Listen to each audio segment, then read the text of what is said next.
This is a Galactic Network podcast.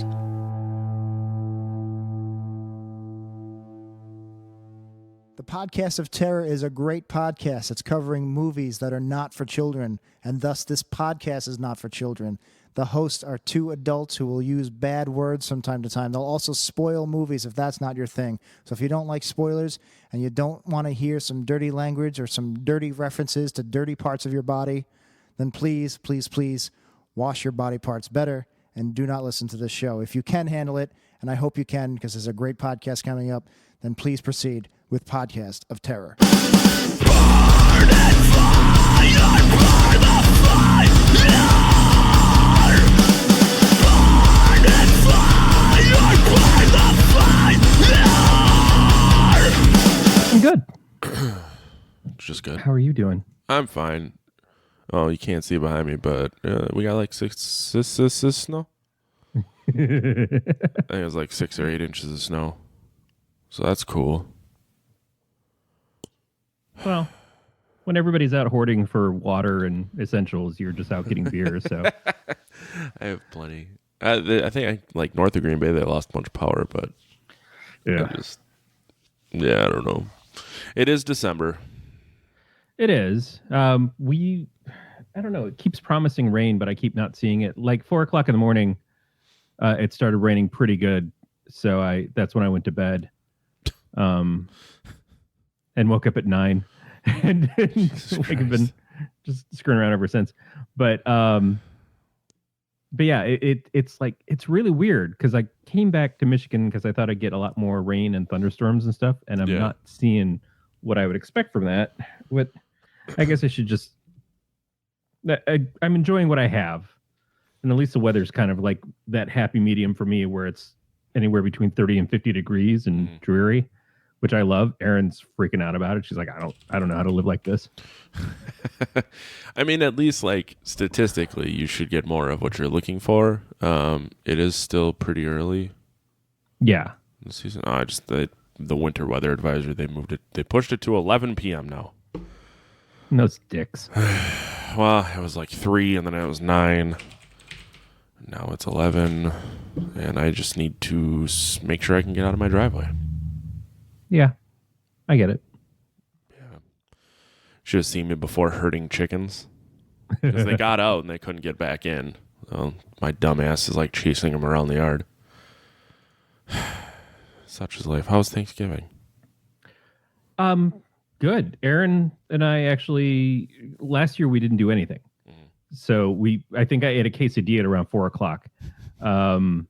It was pretty sad, but we had just gotten out here like the month before, so we weren't in a really good place for it yet.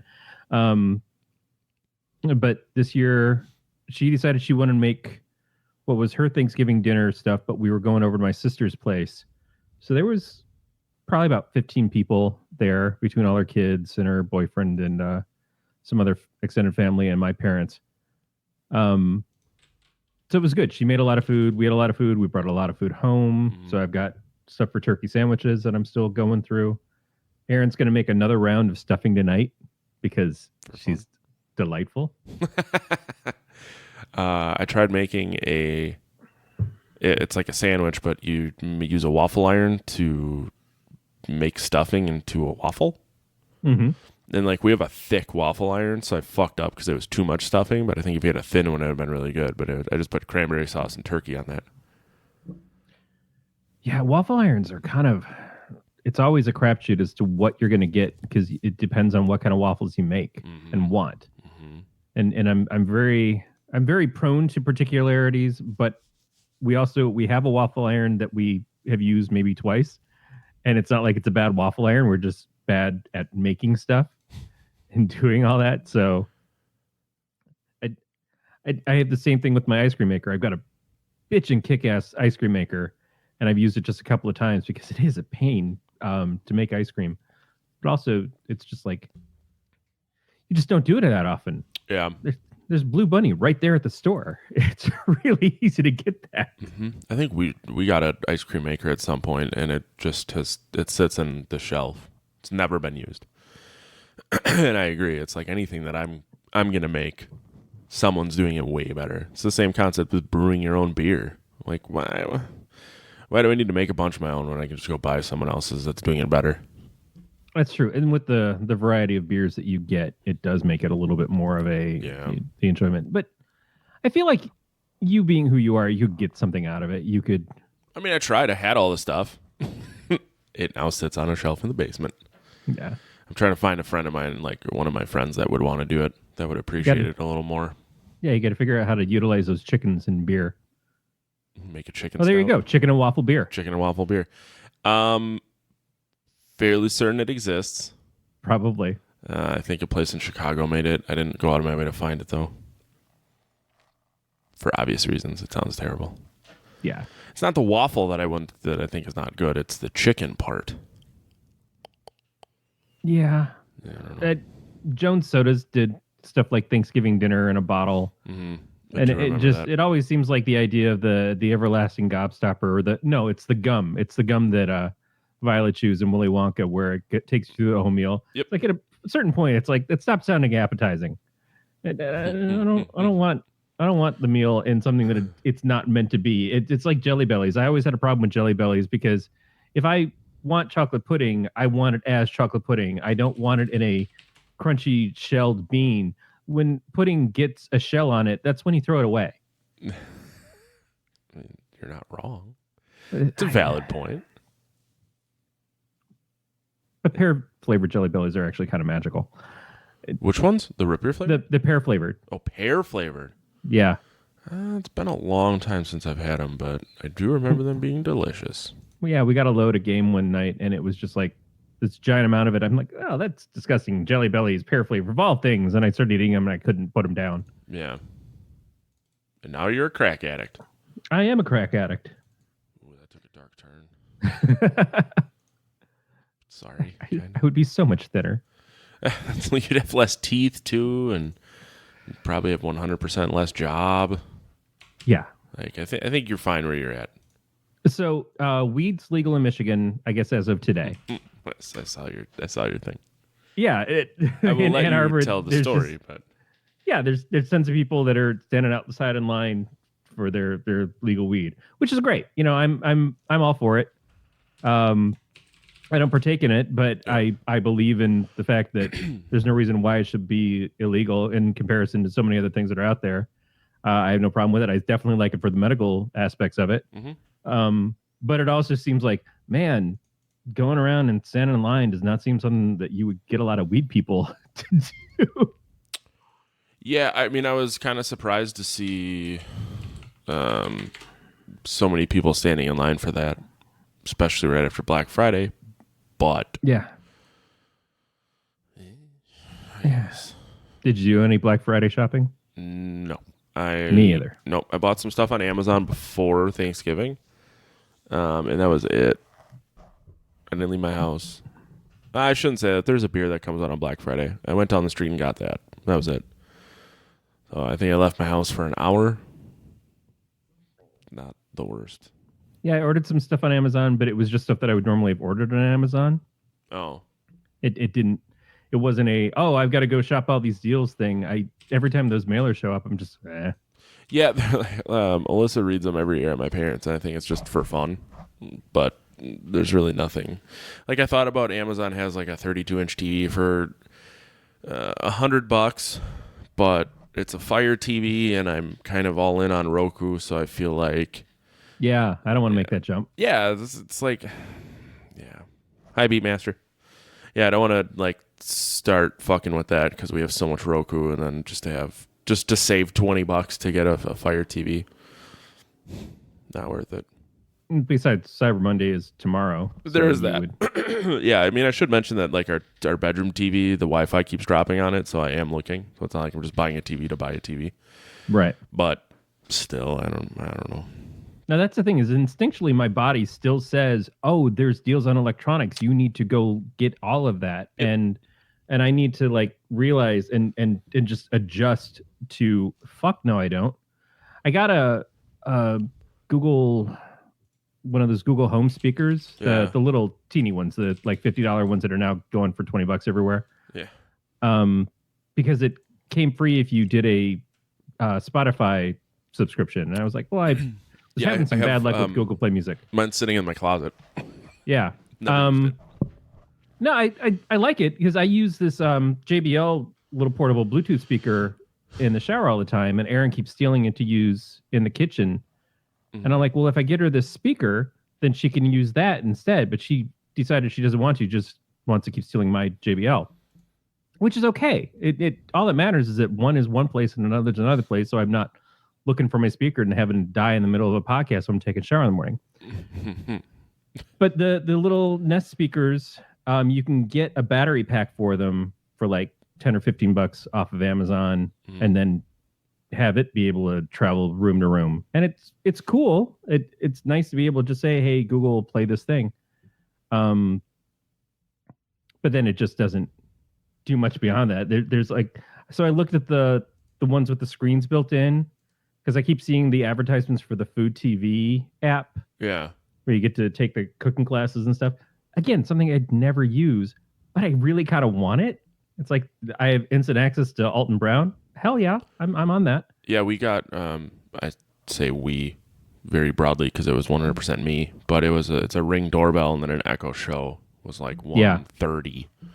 And I've wanted the doorbell, and the doorbell was like $200, so I was like, fuck it, why not? So I put it in the kitchen, and I'm like, now I can watch videos while I cook. Right. Yeah, and I said something to Alyssa. She's like, why'd you put it there? I'm like, I don't know. This is right. It's where I put it. Like, it's next to the window that looks out the front door. And I'm like, you can answer the doorbell with it. And she goes, but if you're standing there, you can look out the window and see who's here. I'm like, I know. But you don't want to look out the window. No, and the whole point is to not let them know that you're there. The whole point was, when we have people over, I can take that downstairs, and if someone rings the doorbell, I don't have to like sprint upstairs to try and answer it. I can just do it downstairs. Beat says the police department's thankful for your service. So Ring has like neighborhoods or whatever the fuck it's called, and you can see what people have posted in your immediate area. I signed up probably 4 months ago, and nothing happens. Well, in your neighborhood, yeah, exactly. That's what I'm saying. So it's like the police department, fine. It's like the one person who sits in the bank parking lot. They need all the help they can get. Yeah, if someone's wandering through your neighborhood, it's like the Book of Eli or something. It's post-apocalyptic. They're wandering through. I don't know if Book of Eli is actually post-apocalyptic. I've never watched it. But yeah, I like the idea of the Ring or the Nest doorbell thing for that sort of reason. But again, our front door is 20 paces from the restaurant across the street. I can actually call over there and ask them who's at my front door if I need to. Right. Yeah, and it's all in what you want out of it. I want the Nest thermostat because I'd like to be able to turn the heat up and down at certain times. Our thermostat isn't programmable in that way. So just have it start in the morning. I went with the Ecobee 4, which has an Echo built into it because I went all in on Echo. Oh, sorry, I put one of them in here now. And every time I said its name, yeah, they started looking at me. So I used that instead of a Nest, and it's fine. You know. Yeah, I found that, and I hope this doesn't set anything off for anybody, but we don't have listeners. That when people are saying "Okay, Boomer" on podcasts, that my phone thinks they're saying "Okay, Google," and it sets it off a bunch of times. In fact, I think I just heard it click across the room. Because I said the second part, so it's talking to me right now. I said those words. Yeah. It's funny because, again, you should be able to change these words. They should be a lot smarter than they are, and they should do more than they do. But then when they do more, they fuck up more. That's what I find. And that's the thing. Like, the more you should respond with "Okay, Zoomer." The more it can do, the more opportunity it is to get messed up. Yeah. There was the pet feeders that were from Smart Home Stuff, and they all went offline, and so people's pets weren't getting fed. That creeps me out. Well, and that's like part of, we have only TV over the internet. So when the internet goes out, but not only can I can change my thermostat if I'm home, but if I'm not home, I can't see it. I can't, so it's weird. It's like weird to be so reliant on that, but Yeah, it's really fucking handy when you need it.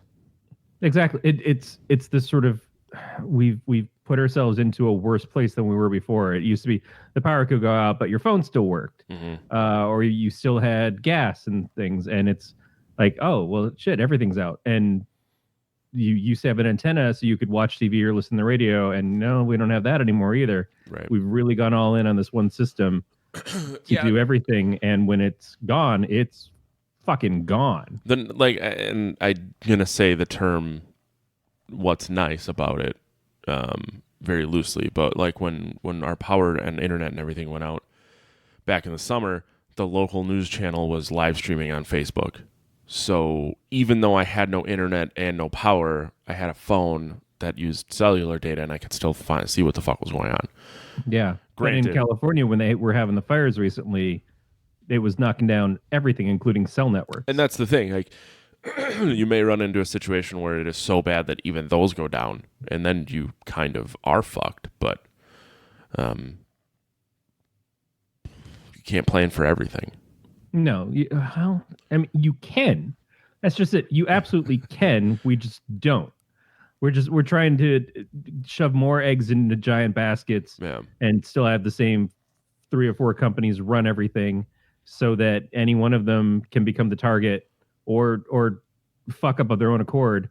Yeah. And then you're just massively screwed. And that's we seem to be okay with that. We seem to love that. We seem to enjoy the, oh, well, it's Comcast and Verizon and whatever. And the more that we say that we hate it, the more we still allow it to happen. It's like, God, everybody complains on Facebook about Facebook. You see anybody going off of Facebook? Right. Yeah, but yeah, you're right. I'm not even going to defend it. Like, I want the Facebook portal, not because I have any interest in it at all, but I really love the Muppets doing the commercials. Well, and that's the thing. Like, they make it relatable. I think it's cool technology, but how is it any different than FaceTime on your phone? Right. No, because that's seamlessness. I think that's what it is that if you're on your phone, then you're making a phone call. You feel like that, oh, well, I'm using this device that's with me, which is fine. It's good. It's nice that it's there. But there is that sort of seamlessness of just like something showing up on your TV. Yeah, I mean, it's definitely... And it takes in the whole room. You don't have one person having to hold it to show everybody else off or whatever. Right. It'll be nice for like families, like older families too. I guess if FaceTiming my parents was something that I would want to do and I didn't care to do it, this would be a solution for it. But yeah, I mean, this year we didn't, last year too, but the last couple of years now, we haven't had Aaron's mom with us for Thanksgiving. And for the last 15 years or so, at least, it's been the 3 of us that have been doing the holiday together. And so now we don't have that stuff there. It's kind of a bummer, but it would be nice to like have the TV on and have her doing her thing and us doing our thing, but we should also still be alone in our house. Right. So I'm going to make an abrupt change here because Beat is complaining that we're talking too much about technology and not enough about what we should be talking about. We never talk about what we're supposed to be talking about. I beg to differ because Taco Bell's got some new items. Oh, God. Rolled chicken tacos came back. Double chalupa box still exists. They have the strawberry Skittles freeze and this new rolled chicken taco party pack. Comes with 6 chicken tacos, 1 spicy ranch dip, 1 guacamole dip, 6 crunchy tacos, and a nacho cheese dip for $10.99. At least around here it's $10.99. That was your Taco Bell minute. I love this. I have no regrets at all about. Me neither. I think it's so obnoxious and out there that it works. Strawberry. We have a new juice bar that just is starting to. I think this week it's going to open up at my work in our offices. Yeah. So I've been trying a couple of the concoctions they've been making, but they did say that they're going to offer a juice cleanse at some point. And I know cleanses are primarily bullshit. Mm-hmm. But as a man who just keeps accumulating fat, it doesn't sound like the worst thing in the world to try. But they said, yeah, you you have a juice in the morning because we close at a certain point. And I'm like, you have a juice in the morning and you have a juice in the afternoon. I said, what do you do for dinner? Because I can't come back here and get another juice. I go, oh no, you have a sensible dinner. I'm like, so Taco Bell? Taco Bell's a sensible dinner if you don't eat a ton and you make smart decisions. Taco Bell is already its own cleanse. It really It's is. a chalupa cleanse. It'll turn you into a diarrhea monster. Mm. Or But you'll love every second of it. oh, it's so good. I mean, just go do it in Taco Bell's bathrooms. They've earned that. That's thank them for what they've done to you by shitting up their bathrooms. I leave this in tribute. I volunteer myself as tribute. Take shit everywhere. Hey, so you had an interesting weekend last weekend. Oh yeah, Days of the Dead. Yes. Yeah, I will tell you that my favorite part about the weekend was making a girl cry. With your penis? Nope. Oh, good. She saw my wedding ring Oh. and started crying. I Oh. was like, what? She's like, I was married and now he's gay. I'm like, what? Yeah. And then my friends took their butts out and started putting them in my face. I was laughing hysterically while this girl was crying. It was very uncomfortable. What the hell is this mess? Yeah, I didn't even like skip over any parts of the story. That is literally what fucking happened. We were at karaoke. She comes over. She was super trashed and whatever. I was trying to be nice. I scratched my head with my left hand and she saw my wedding ring and it's like, I was married and now he's gay. Like, what? Yeah. It was very strange. And yeah, and then my buddy, the second guy, took his butt out, and I guess she got disgusted and got up and walked away. Because she thought you were on your path. Who fucking knows? And then Saturday night, I saw a band get in an argument with like a wedding DJ that was trying to be a sound guy, and then they did not get to play. That was a new one. That actually sounds like an old one. That sounds very familiar. That's the first time I've seen it. Yeah. In person. So this band. Well, I assume that a lot of the bands you hang out with don't do a lot of weddings. So it was the same guy who did karaoke the night before, and it sounded like shit. Like it just did not sound good. The microphone was fuzzy. Like the Soska sisters did a Weird Al song, and it sounded horrendous. And if I were that guy, I would probably be really, really ashamed because So it's like our podcast for the last. Hey, I think years. like the audio quality of the show sounds much better than karaoke did that night. Okay. So all they had for the show was the same two PA speakers and these shitty microphones.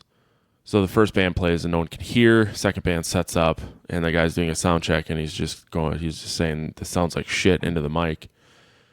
And the sound guy's like, they argue about stuff and basically saying like, well, if you guys needed a better PA, you should have brought it yourself. They drove from New Jersey to Chicago. It's 9 hours. They were supposed to bring their own PA, according to this guy. And the sound guy just goes, I can make it sound less or more like shit, and just turns it off and leaves.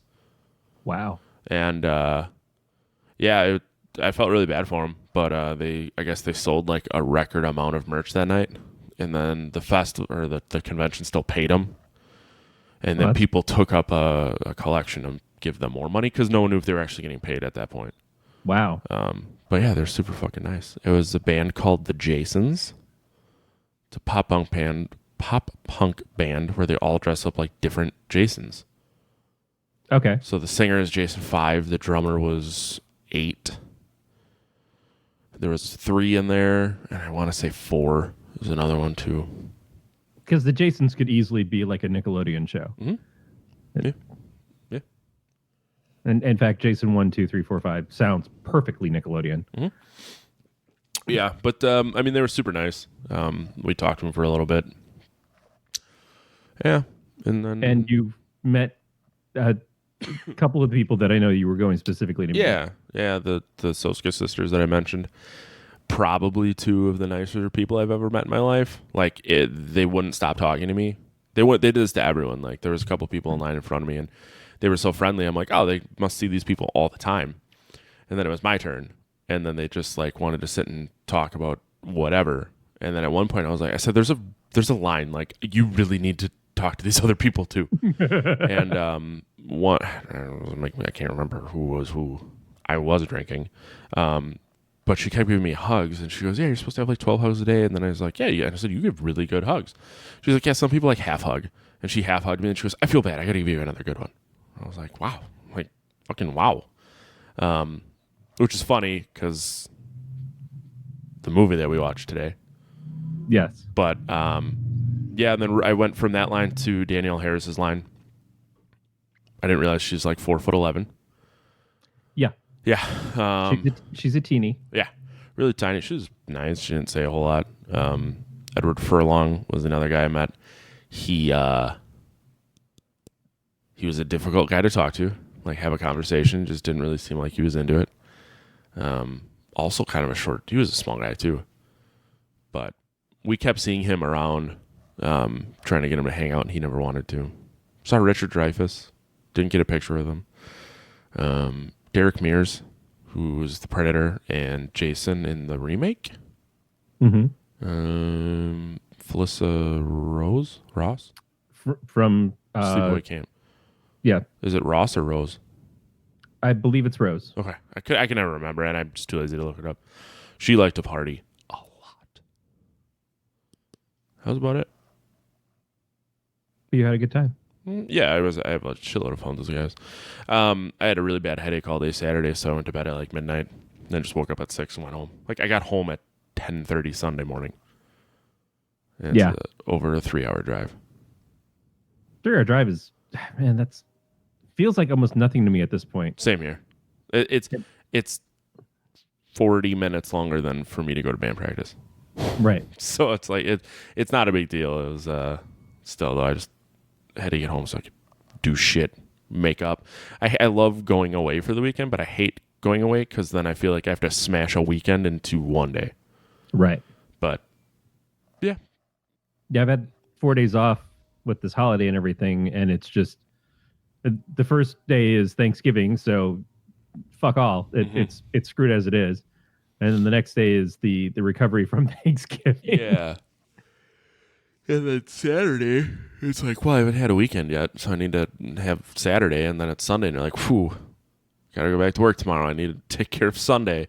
Yep. And yeah, before you know it, at least this with Christmas being on Wednesday this year, I took Thursday and Friday off that week. So I go to work Monday, which will be a complete waste of fucking time, and then have a 6-day weekend. Man, I've got a couple of days left on my vacation time that I haven't utilized that will disappear at the first of the year. Yeah. And, everybody's trying to jam in their last vacation days in the last month going, but I may have to kind of decide what I want to do with those last 3 days. Yeah, my Alyssa's like the 19th, I think, is the last day that she works this year. And then Jesus. Has the 20th, the 23rd, 6th, 7th, 30th, and 31st off. I don't know if she gets the 31st off. I where I work now, I don't. My last job, I did. We have it off, but we don't get paid for it. Oh. So if you want to get paid for it, you have to take a day of vacation. I have to use vacation time. Yep. That kind of sucks. It does. It's okay, but it is kind of it's a pain in the ass, but it's a contractor thing. The company is closed those days. Yeah. And so it's like, well, you can't go into work. You can't work from home. There's nobody to work for. So you just deal with it. But I forgot you were fine. I wouldn't take the time off otherwise. That's the thing is when I worked at my last job and I was salary, I would just go in and work on those days. And there would be like 4 or 5 engineers there and they would all cut out halfway through the day. And then I would just be there by myself for the last couple hours until I finally would work up a nerve and say, maybe I can just go home. Mm-hmm. Maybe I'm not wasting the company's money by not being here. But like, I'm there to support people. I want to support people. I need to take a day off to go get my license unsuspended. Wait, what? Yeah. So I feel like we need to hear this story. I think I might have mentioned before that I got a speeding ticket. This is a couple months back now. Yes. I was going really fast. For me especially. And the cop was very nice, and he's like, well, you didn't feed me a bullshit story, you didn't try to like talk your way out of it, which because I'm not brilliant. And he's just like, so I'm just gonna mark you down as 5 over. It was still $100 and something that I didn't have. Right. So I kept putting off paying it and putting off paying it and putting off paying it. And then finally they sent me this notice like, hey, you really need to fucking pay this or shit's going to go bad. I'm like, okay. So I sent in a check. They sent me the form and they said, send a check. And I sent the check in. And that was a couple weeks ago. And then all of a sudden I get a notice back from them this week saying, hey, we're not going to accept your check. You have to send us either a money order or a cashier's check, or you can go online and pay. I'm like, why didn't you tell me I could go online and pay the first time? I would have done that. But in the next piece of mail is another thing from Secretary of State saying, hey, we're suspending your driver's license because you haven't paid your ticket. I'm like, but I fucking paid my ticket. They just didn't take my payment. They're like, yeah, we suspended it on the 18th. I'm like, you dicks. It's like the 20-something. So I did finally pay the ticket online. I've got the receipt for that, but now I have to go deal with another court to get my license unsuspended, which cost me another $45 because I'm brilliant. That's what I am. Wow. That's wow. Yeah, and Aaron and I were driving back from Meyer last night, and she sees this cop down the road. She's like, you gonna go straight or you gonna turn? I'm like, well, I was gonna go straight. She goes, yeah, there's a cop there and you don't have a license. I'm like, oh shit. Yeah, fuck. She just loves it. She just thinks this is hilarious. It's the kind of shit that would have happened to her. She thinks it's so great that it's happening to me. She's like, you're a dumb piece of shit. I'm like, yeah, I know. Same week I had my phone turned off for like 5 days. I tried to send notices out to people who would normally text me, which is like 5 of you. And it bounced back on Facebook. I'm like, I don't have a working phone. Sorry. Yeah, Facebook was fucked up at one point too. Yeah. And I use a not Facebook app because I don't want to get all their advertising shit. So sometimes it just doesn't work right. Yeah. Huh. What app do you use? The not Facebook app? Well, I use Android, so I use a app called Folio for Facebook. Okay. Which basically, 1, lets you actually get Messenger in the same app, and 2, allows you to block advertisements, put the history or the timeline in actual order, as opposed to like, we're going to move all this stuff around. And you can hide keywords, like all the politics stuff and everything I can hide on there. Can't do that on this show. Ha ha. Sorry. Maybe you could. Just don't listen. No, we're trying. But other than that, it's just like, yeah, it's just one long, big kick in the balls. It's fun. That's how I like going to my holidays. I told you about the video I saw on porn. I think it was YouPorn. Where the lady's just stepping on a guy's balls and kicking him. I don't think you told me about that, but you drink a lot. Well, I knew I told a lot of people, and this was a while ago. I assumed I would have told you. So maybe. I mean, that sounds literally pretty tame for what I imagine is on. Oh, what was it? YouPorn? I think it was YouPorn. Someone sent it to me. I just knew it was on YouPorn because that's where he got it from. This is not something I found or sought out on my own. I would admit if I was into this. But it was like a 12-minute video of a guy getting kicked, kneed in the balls. This girl was like punching his nutsack, and it was like slow down and then replay, and it was so fucking weird.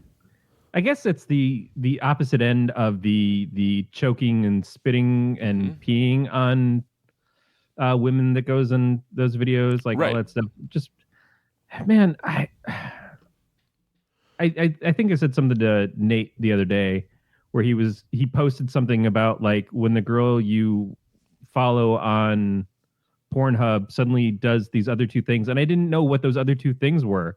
He had to tell me, he's like, oh yeah, it means when she takes her videos private, so you have to go and do this whole other subscription. And I'm like, God damn it, the internet's made porn complicated.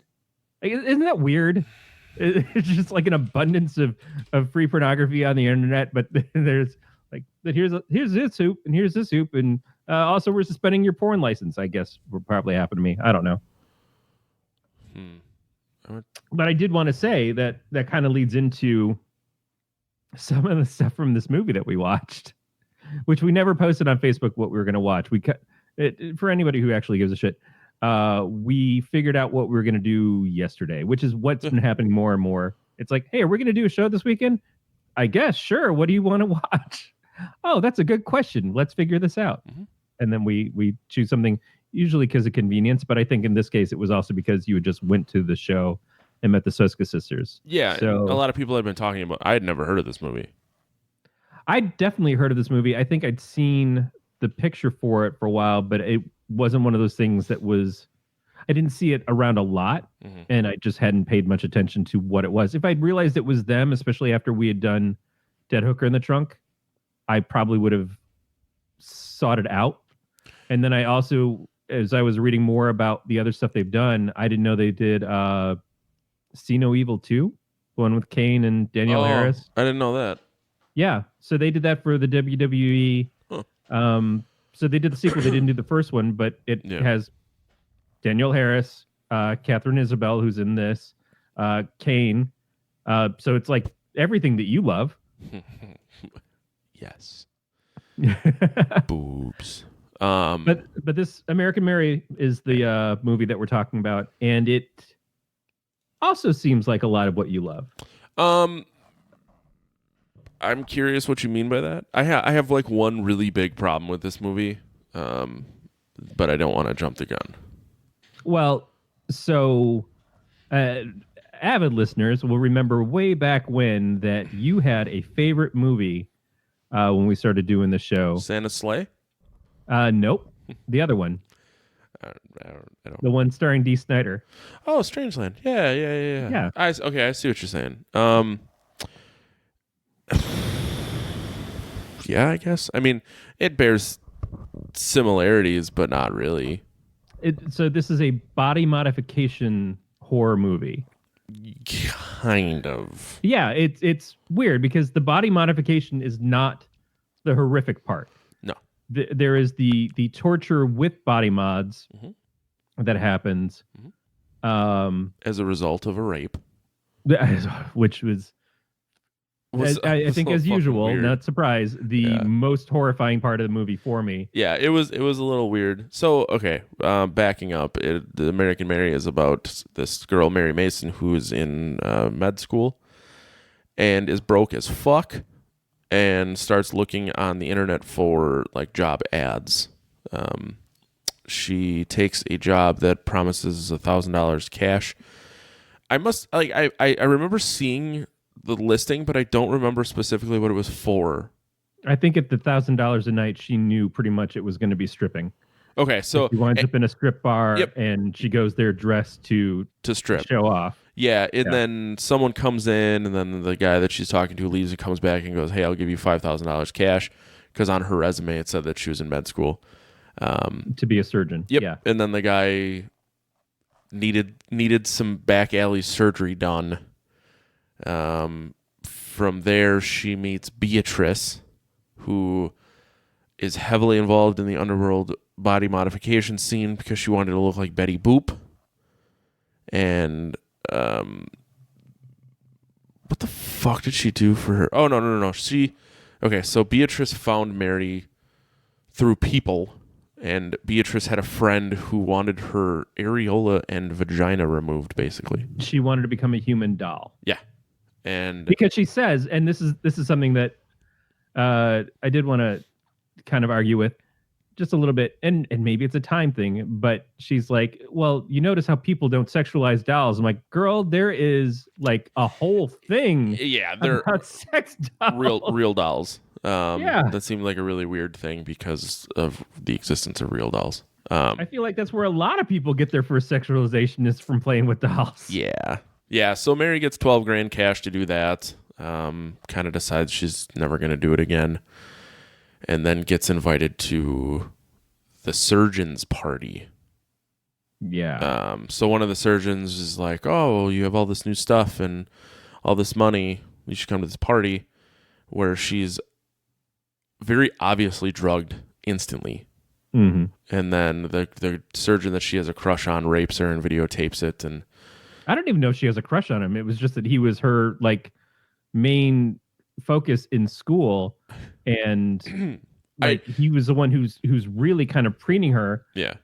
which I don't know if The way that sounds like the a way bad thing or not. the way she acted kind of gave me the idea that she had a crush on him. You know, she would kind of check her hair and shit when he would be coming around.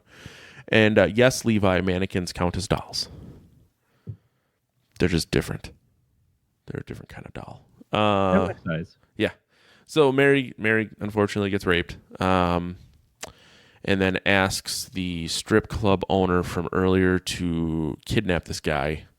And I think that's when Mary decides that she's gonna become like the queen of the underground body modification surgery scene. And she practices on this guy and then takes pictures for her website. She throws his words back at him, which is, you have to practice makes perfect, and you can't be a surgeon without being perfect. Surgery requires perfection. Yep. Which at that point in time, I thought that we were done with the guy. So this is a point where it jumps later on to we see him hanging there, but I thought it was the other doctor that she was torturing at that point. I didn't realize that the other doctor was handled by the guy who runs the strip club. Yeah, without her knowledge. Yeah. Because later she makes a comment about it, and the strip club owner finds the tape of Mary and then destroys it and acts like he never had it. I don't know if he destroys it. I think he keeps does he watching save it himself. I mean, they show him watching it later, and I thought the intent was he was going to watch it and get rid of it, and whatever. It kind of like a minor piece to the plot, but yeah. So Mary basically rents a better place far away from where she was, and has like a whole surgery suite in her apartment. And you see the bouncer for the strip club becomes kind of like her bouncer for the surgery stuff. Yeah. I thought it was weird when the kid's like, yeah, I'll just get some piercing and scarring, and she like loses her mind, and it makes it sound like that's like beneath her. Because it's wasting her time. Yeah, I mean, money's money. This isn't a piercing shop. What the fuck do you think I'm doing here? Get the fuck out of my place. It's basically it's calling it a poser. Yeah. And she just gets really pissed. But so that's part of what it is that she becomes very emotionally distant. Catherine Isabel, who's in this, first of all, most people know her from the Ginger Snaps movies, and she was in Freddy vs. Jason. She's been in a lot of stuff. She's considered a modern scream queen. She is just terrific. Mm-hmm. And I guess the Soska sisters wrote and made this movie with her in mind from the very beginning. But the way that she cold delivers a lot of the lines and stuff in it and just closes off, but still like you feel an empathy for her, is just a tribute to how good she is. She is really great in this part. And some of the times she just reads a line and it cracks me up because of how perfect she lands it. Mm-hmm. But yeah, she gets to a point where it is about the money. She's given up on her dream of doing surgery, but not the ideals of the surgery. Like the perfection thing is still important to her. And obviously her clientele demands crazy ass surgeries. Like every once in a while you'll see like she does a thing and then she reacts after, which makes sense. You can't be emotional in the midst of it, but afterwards you're like, the fuck did I just make out of that person? But she, as it goes on, she becomes less and less hurt by what she's doing. Mm-hmm. Yeah. And that kind of plays into later when the cop finds, like the security guard finds where she's got the teacher hanging, and she just beats the fucking piss out of him and doesn't really seem to be too upset about it. But I want to back up because I skipped over the part where what upset me. I didn't like the fact that the Soska sisters like wrote themselves in to a very small, useless part of this. Like, I get they were the creators of the abstract.me website, and they were, leading the charge for body modification and all this shit.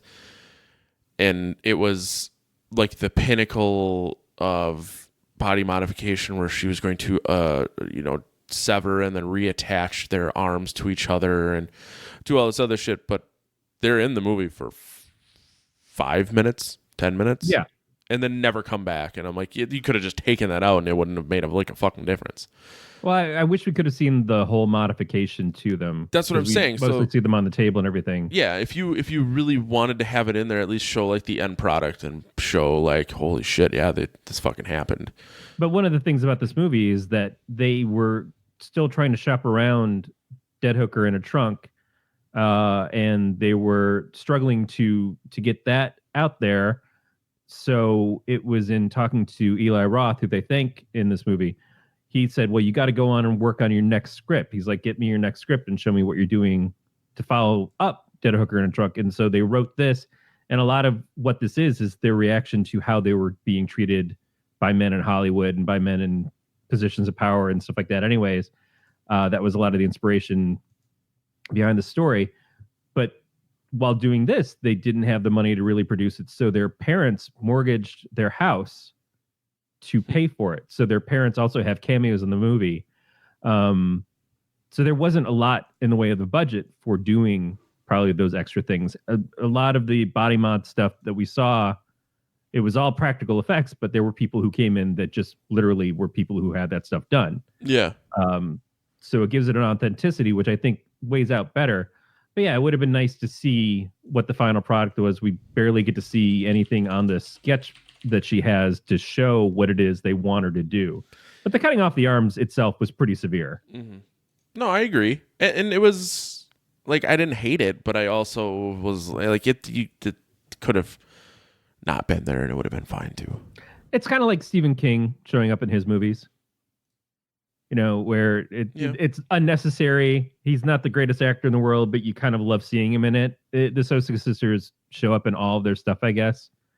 And plus there is the inherent spookiness of just twins in general. Yeah.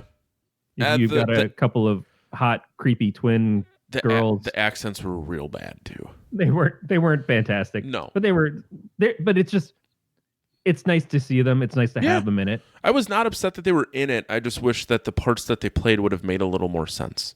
Or, added up to bigger than just that one scene. Yeah. But it was also like, this is her big financer. Like, she's been getting paid a lot, but that was a money is no object kind of thing, which really was taking her to that next level. Yeah, and I could tell as soon as she went to that website earlier in the movie who the two were that were being displayed. It was very, very apparent. Yeah, I don't know. I don't want to shit on it too much, but I thought it, and I knew, like I said, I knew nothing about this movie, so I didn't realize that this was their second movie, and it was. I can't really call it the follow up to Dead Hooker in the Trunk, but it is. Right. I mean, it is in the sense of it's like going from Clerks to Mallrats. Yeah. While still not getting the distribution that Mallrats got, signed up and everything, it was the bigger release, the more popular movie. Dead Hooker in the Trunk, I think, is still pretty underground for being what it is. Like, I had never heard of that at all, and I just found it by the virtue of the title one day, and I'm like, oh, I gotta get Matt to do this movie. But there's a pureness to it. There's just like, there's no Hollywood to it at all. And this is a much cleaner film and cleaner story. It doesn't try to do everything. It tries to tell what it's telling the best that it can. And they're two different sides to their work. I like them both for different reasons. Yeah, they're two very, very different movies. I did enjoy the movie. Not saying it wasn't good. The ending was a little strange. The ending was, again, like I talk about Dead Hooker in a Trunk a lot because of all the brave choices that they made. And brave, maybe pushing it too far, but what I mean primarily is that I'm always surprised by the direction they would take. Like, oh, we're going to do this thing now. It's like, oh, shit. I really thought it would have been easier to go in the other direction. Yeah. There's this one way that I would expect it to go. This is completely not that. And the ending of this, I felt, was the earned ending and the right ending. But again, not what I thought would have happened. And if it was a regular Hollywood movie, probably wouldn't have happened. The losing the protagonist at the end, when you get to that point of, like, you see her and she's crawling off and she's going to sew up the cut. We'll get to why. Did you notice that when she's doing the sewing, there is no needle or thread that she has in her hand? I saw thread. I didn't. I felt like I did. No, even Alyssa said something about it. Well, maybe that's part of the point, is that she was going through the motions. The fact that she wasn't able to keep herself alive, and she was just going off of the instinct of like, I'm a surgeon, I can do this, and it doesn't end for her that way anyways.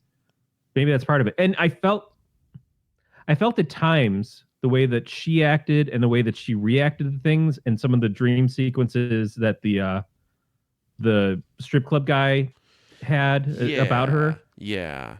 I felt at points like there was a little bit of a Patrick Bateman to her character, to Mary's character. Yeah.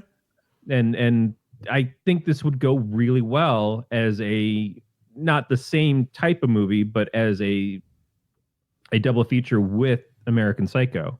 American Psycho and American Mary, it just seems like there's two sides there that have some crossover that work well together. Yeah.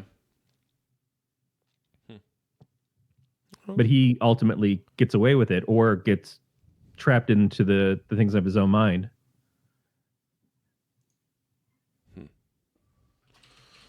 Yeah.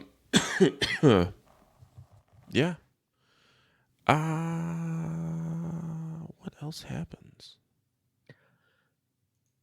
I gotta look up the thingy here.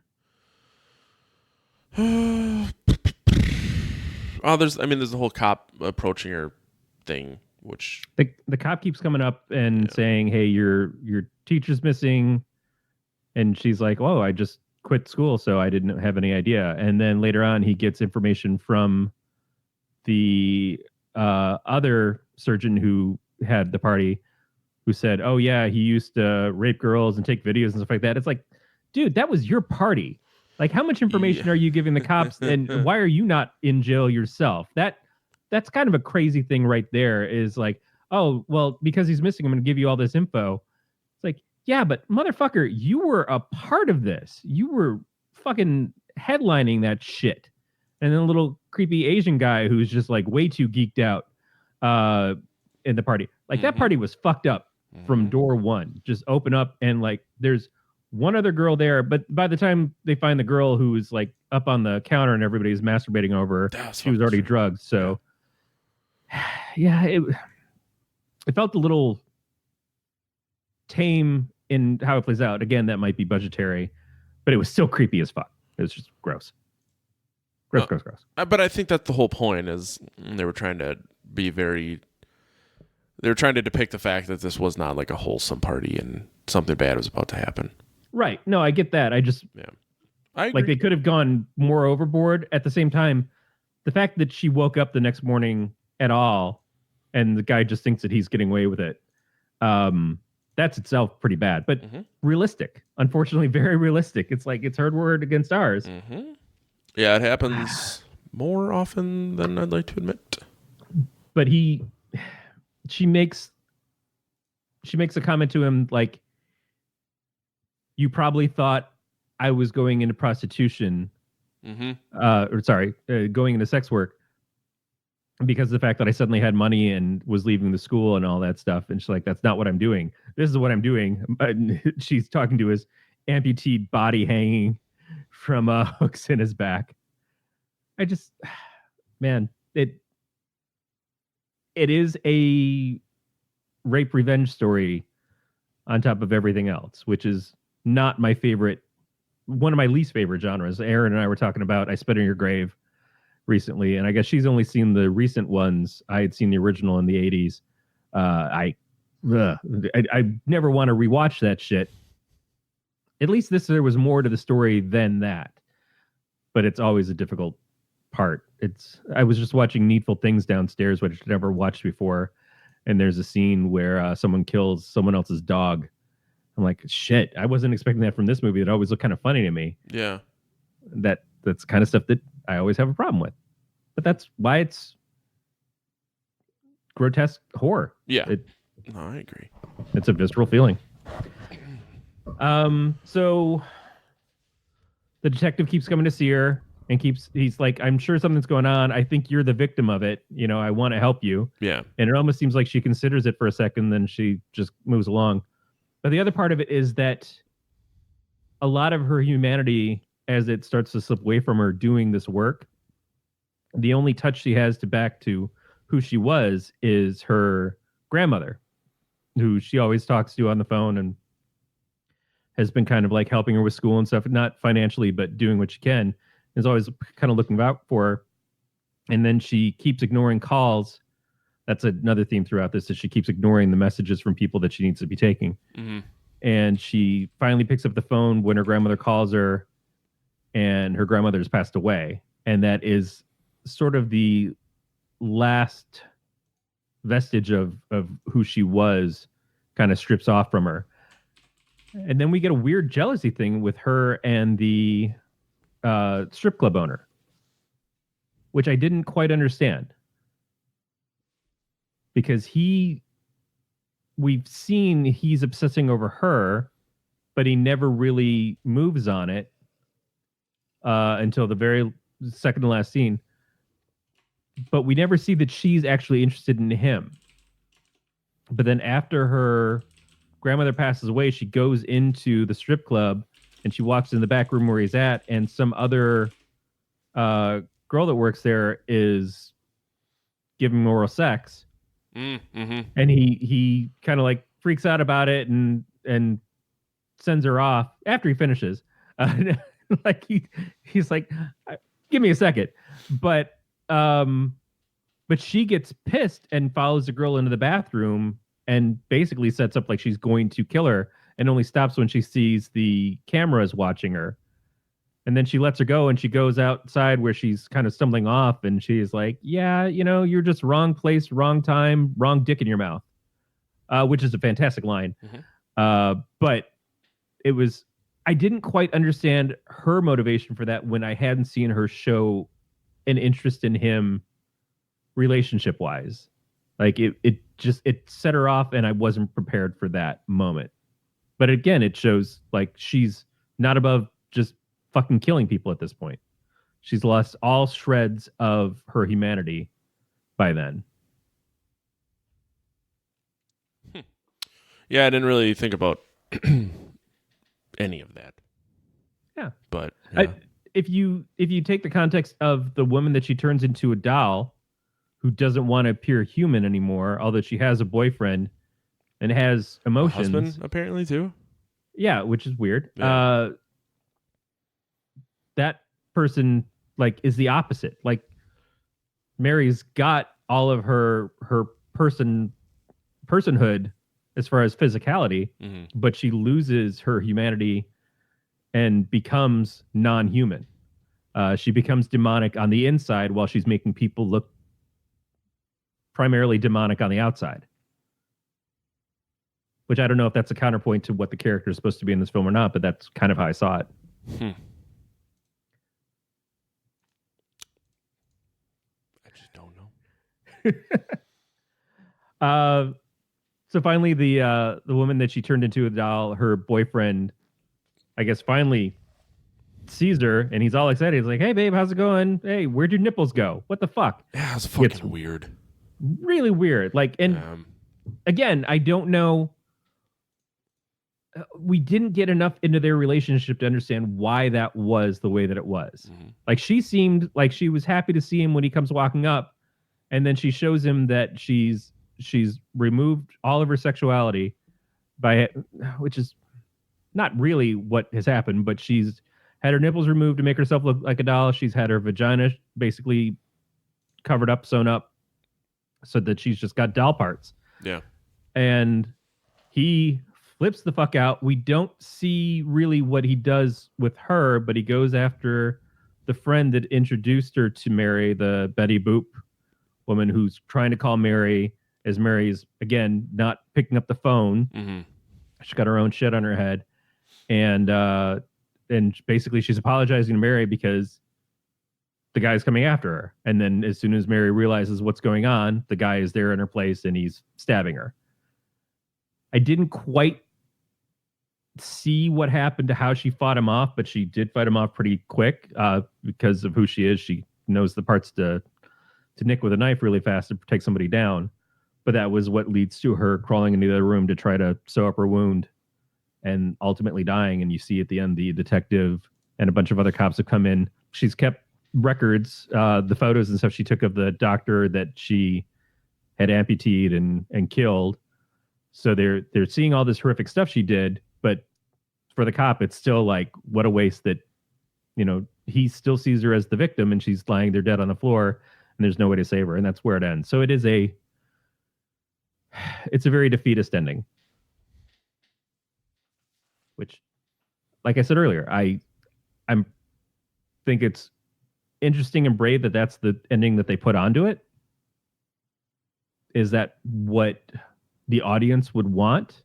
I think in a lot of ways, no. They want to see Mary continue. They want to see her get away with it, find a better life, whatever. That's not what the story was, though. Yeah. Yeah. And like, in terms of how the movie looked and how it was shot, I thought it was really good. There's obvious like plot points and holes. They're plot holes. Maybe I shouldn't say holes, but maybe ideas. Puddles. But yeah, that's a good way to put it.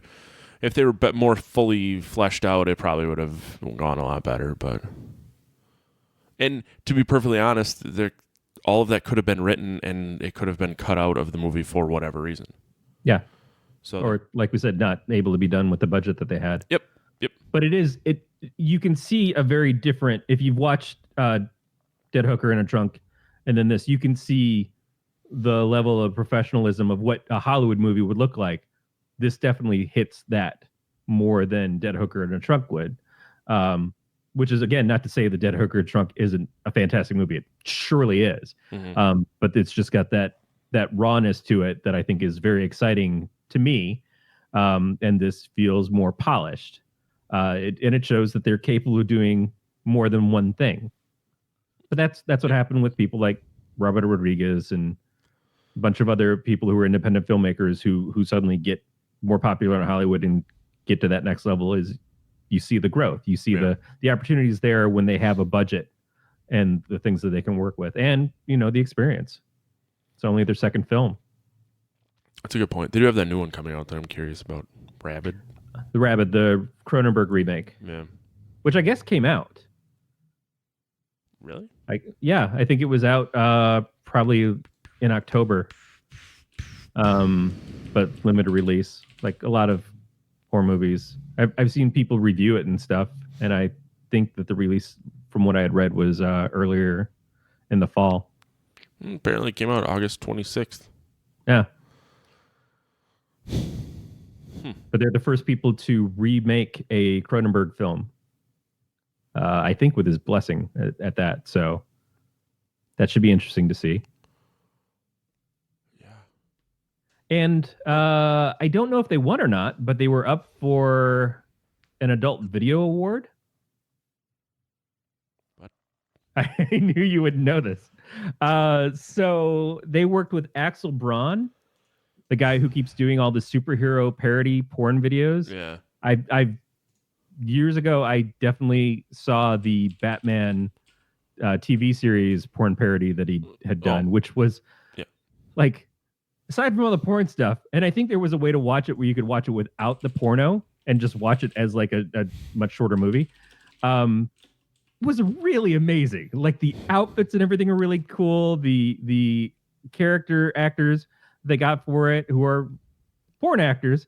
But like the guy who played the Joker grew out his mustache to then put the white makeup over it, like Cesar Romero did in the Batman TV show. It was so great.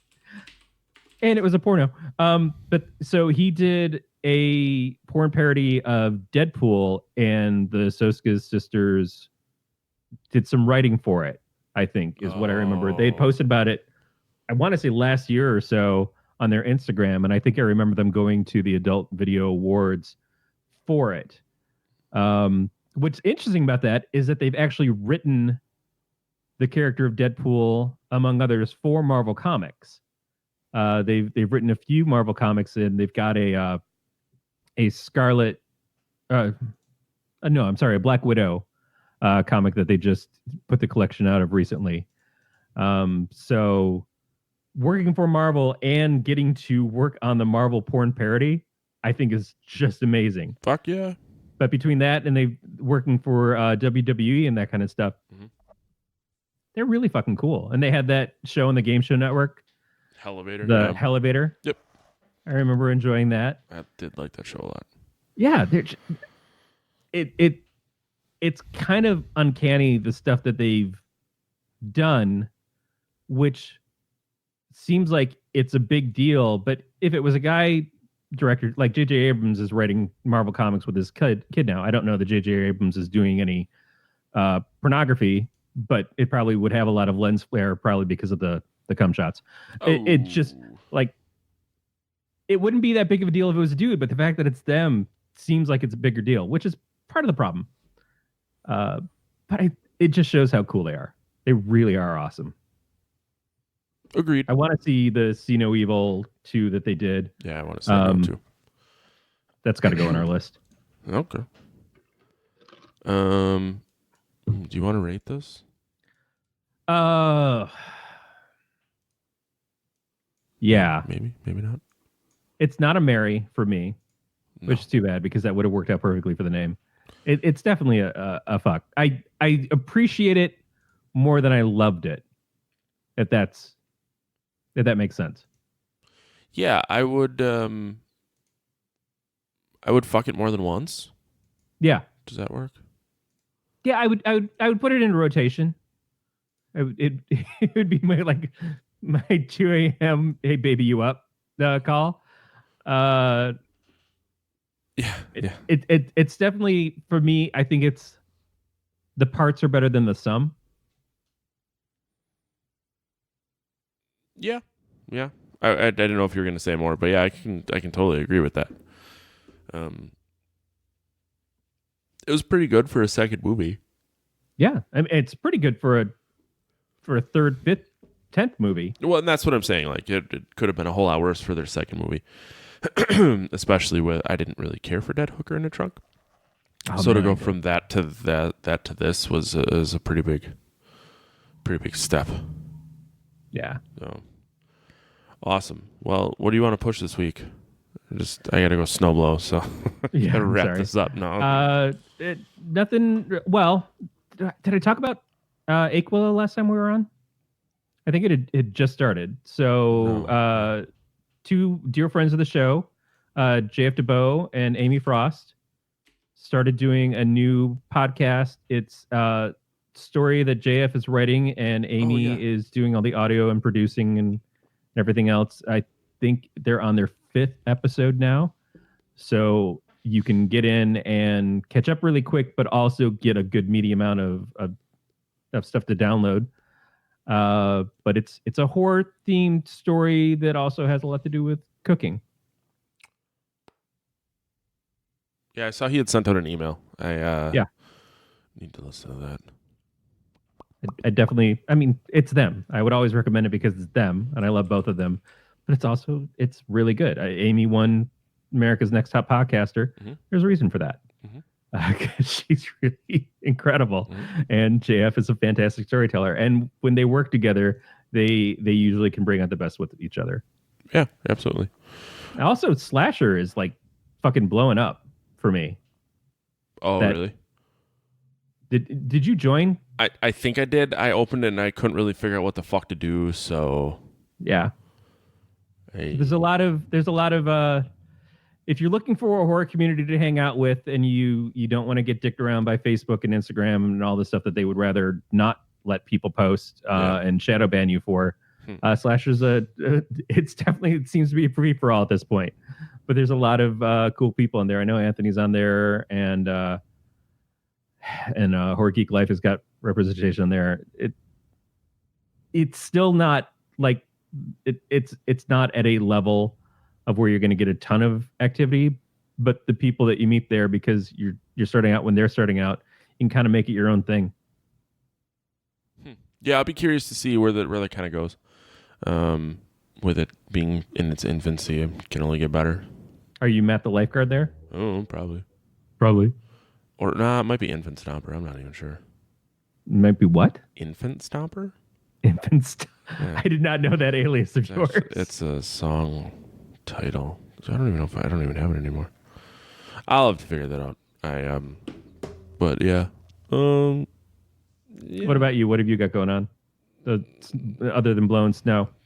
I need to take a couple Which is days what off we of all drinking. wanted from the last season of Game of Thrones. I don't know. Monster Madness season 1's almost over. Yeah, I heard a little snippet from tomorrow's episode because I follow your social media. Yeah, I know.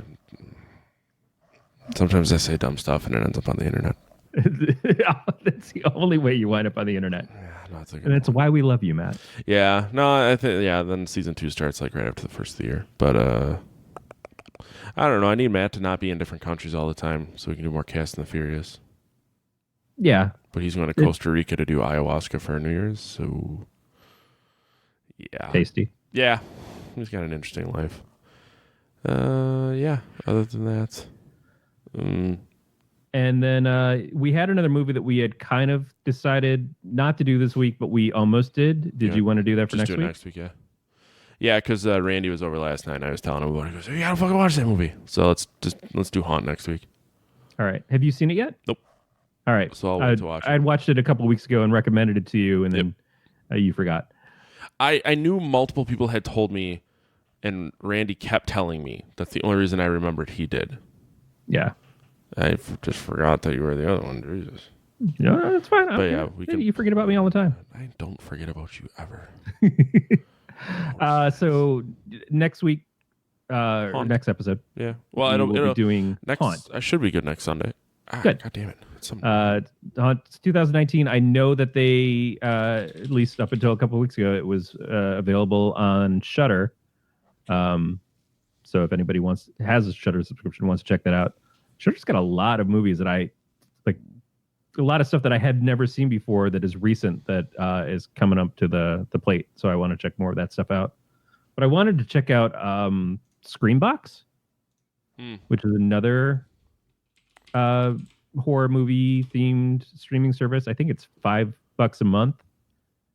And man, it's just like I'm almost now to the point where I can maybe get rid of all the movie stations and stuff from our cable. yeah. Like there's just so much other shit out there.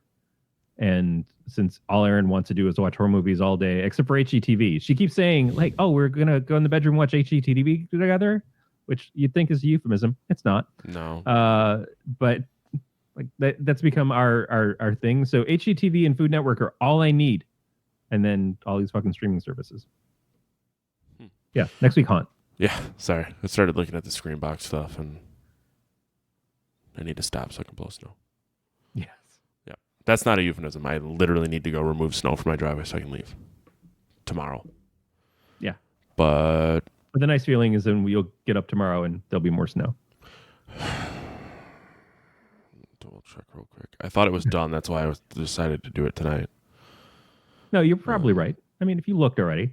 Well, because the weather never changes its mind. No. It should be doesn't done. surprise you. I think we'll be good. But yeah, next week Haunt. That's the do it for another episode of Podcast Air. We'll talk to you guys next week. Stay scary, everybody. I